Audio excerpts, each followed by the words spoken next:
Ooh. All right, now if there's anything wrong, I know who to complain to. All right, hope this is good.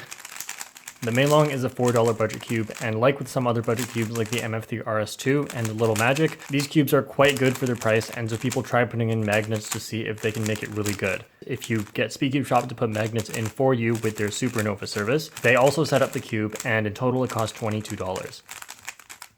With the magnets in, I think this is a really good cube. So if you have your own MEILONG and you want to buy magnets and put them in, I think it'll make your cube amazing. And I want to compare this to the MF3 RS2M because they are a very similar price. This one, I believe, is a $7 budget cube, but there are some differences that I'll cover here. So for the MEILONG, when I try to corner cut, it feels a lot more snappy, like it makes a really quick motion. And for the MF3 RS2M, it feels a lot smoother and less intrusive in my turn. So one nice example is a corner cut at about this distance where it's quite quiet because it doesn't really snap. And then for this one, it makes that snapping motion. So the RS2 was my main a long time ago, and the reason that I really liked it was because of that thing I just talked about where it's really smooth all the way through every turn. Now, I wouldn't say that's such a big advantage for everyone because I've come to learn that there are advantages to both types of cubes. When you get the really nice and smooth corner cutting like on the RS2, you end up with a cube that is a lot less stable. And so I guess it's kind of hard to show what I'm talking about here, but sometimes this cube feels like it's flexing a lot and is not as stable, even though it's somewhat slow, so easy to control, but it doesn't feel like the cube holding its own shape is that stable. With the MEILONG, I think it's very similar to some older cubes like the Valk and the GTS2, where I feel like this one is a lot better at holding its shape of a cube, which some people think is good, especially if you have accurate turning so that the corner cutting being different from this doesn't really get in your way. But for me personally, I feel like I don't turn super accurately and I rely a lot on corner cutting for my algorithms and finger tricks, so I would prefer the MF3 RS2M. So if you're thinking of getting the magnetic MEILONG 3x3 and you don't know if it's good, it is very good. Next we have some 2x2s, so I'm going to look at the MEILONG 2x2 first.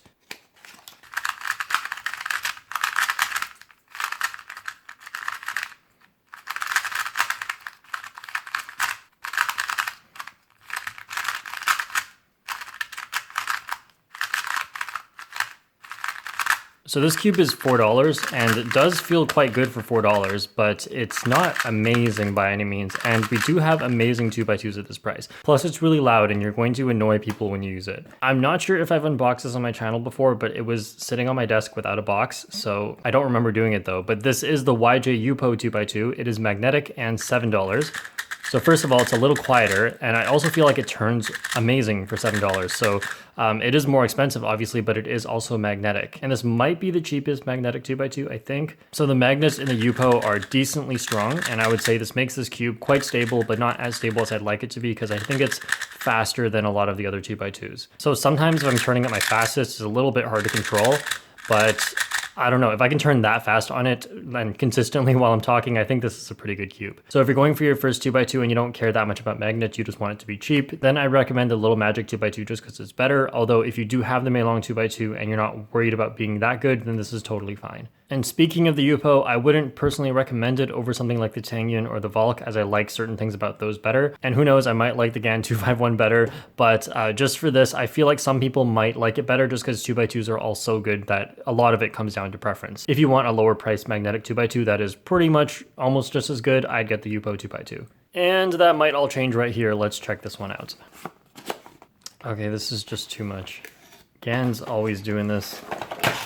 Okay, a bag, that's nice. Wow, okay, we need that for 2x2s now. And this box is insane. Okay, who designs a box like this? And then of course there's plastic on this as well. This feels so wasteful. All right, let's go. The GAN 251 is 51 millimeters, and GAN also had a 249, which was quite small, and I felt that it slipped out of my hands a lot. So hopefully this is a good upgrade. The GAN 251 is $30, much like a lot of GAN products, it is quite expensive. So it's gonna have to be very good for me to be able to recommend this. Okay, so performance-wise, I feel like the 251 could be really good. It does feel a little bit loose and a little hard to control because of that, and I don't know if I want to start dealing with these different strength springs.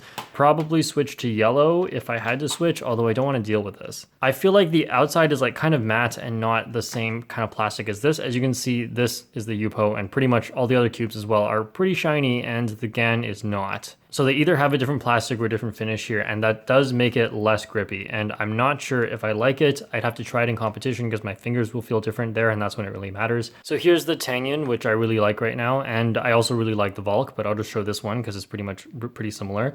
Also shiny, it's got a different plastic than the GAN. I can pretty much do everything just as well on either one of these, except I make slightly fewer mistakes on the Tangyun and the Volk. Both of these are like kind of my main, and this is pretty much how it is exactly out of the box. And the GAN out of the box, I don't want to have to mess with anything. And it seems like this is already worse in 2 aspects compared to the Volk and Tangyun, so I'm not going to be able to recommend the GAN, although I will do some solves on it. If my mind changes, I'll let you guys know, but for now, it's going to be a no from me. All right, lastly, we got big stuff. I'm going to look at the GAN megaminx first. Of course, they had to make it look amazing. That looks amazing.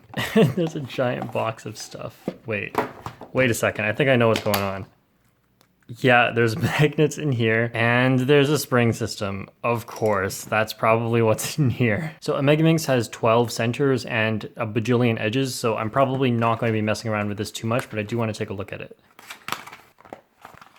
Okay, so we basically got the same thing, but double, because there's twice as many sides on a megaminx, and then we have, ooh, a nice black bag. Oh, that's it. All right, so first thing I noticed is that there are no ridges on the edges like the GTS3 or actually like the Galaxy Megaminx, but it does have these little concave bits on the corners, and that's where your fingers are going to be touching to push it. So it effectively acts like the ridges in order to help you with grip, because on Megaminx, as it's a very convex puzzle, it's harder to grip it. Let's see. I guess that's pretty good. So I can turn on a megaminx somewhat, but I don't really solve it much. In fact, I haven't solved it in a while, so I don't completely remember how. So I think some people like to replace colors on their megaminx. Like, I think it's gray that people replace with black, and some people replace other colors as well. Now, I don't think GAN makes plastic of those colors, so I don't think you'll be able to do that for this puzzle if you're into that. It does turn quite nice, and it already looks quite nice, so if you're not competing and you just want a nice GAN megaminx that because it looks nice, there you go. Yeah, I wish I could say more besides it looks nice and feels nice, but I mean, I don't know anything about Megaminx. Okay, now the YJ UFU Magnetic 7x7. Can't wait to try this, because YJ's been coming out with some great budget cubes. Okay, it's definitely a bit larger than the Spark, maybe similar size to the Haze. Let's try turning. Whoa, wait a second. That's really good. All right, now I'm getting some lockups. Maybe I was just too cautious in the beginning, expecting it to be terrible. Let's try parity.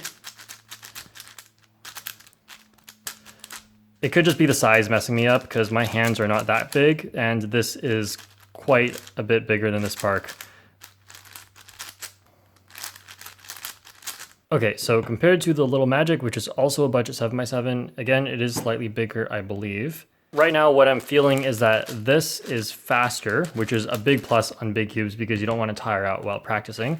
The Little Magic, see, now I'm not used to it because it's slower, and it's hard to tell which one's actually better. I can totally see myself using either of these. I think the Little Magic does take more setup out of the box compared to the UFU, because this is already quite great. Okay, I just checked. The UFU is $20. The Little Magic is $28. What the heck is going on? I think definitely get the UFU. It's quite similar in how good they are. So of course, I don't think that this is as good as the Haze or the Spark, but this is really, really good for $20.